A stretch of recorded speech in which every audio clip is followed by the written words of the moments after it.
একজন নেগোশিয়েটর হিসেবে রেখে টিউলিপ সিদ্দিকী, শেখ রেহানা, সজীব ওয়াজেদ জয় এবং শেখ হাসিনা এই সিন্ডিকেট শুধু একটা প্রজেক্ট থেকে 50,000 কোটি টাকা কমিশন নিয়েছে, যেগুলো মালয়েশিয়ার বিভিন্ন ব্যাংকের মাধ্যমে বিদেশে বিভিন্নভাবে পাচার করে নেওয়া হয়েছে।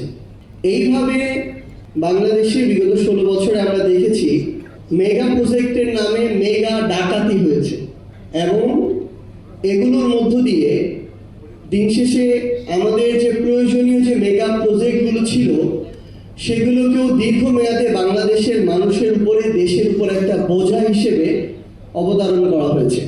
ঘটনা 2, আমরা আদানি নিয়ে একটা বিশাল আলোচনা আমরা দেখেছি কিছুদিন আগে, কয়েক বছর আগে, যাকে নরেন্দ্র মোদীর কেশিয়ার বলা হয়।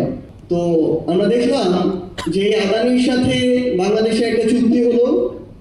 ভারতের বিখ্যাত সাংবাদিক পরঞ্জয় গুহঠাকুরতা তিনি তার একটা লেখায় বলছেন যে এই যে চুক্তিটা হলো বাংলাদেশের সাথে আদানির, এটা যতটা না বাংলাদেশের জন্য অতি জরুরি, তার চেয়ে বেশি হচ্ছে মোদীকে খুশি করার চুক্তি, এবং তার চেয়ে বেশি হচ্ছে শেখ হাসিনা বাংলাদেশের ক্ষমতায় টিকে থাকবে, এই টিকে থাকার ফিটা আদানের মাধ্যমে মোদীকে পাঠানো হতো, যেটার আরেকটা নাম ছিল ক্যাপাসিটি চার্জ।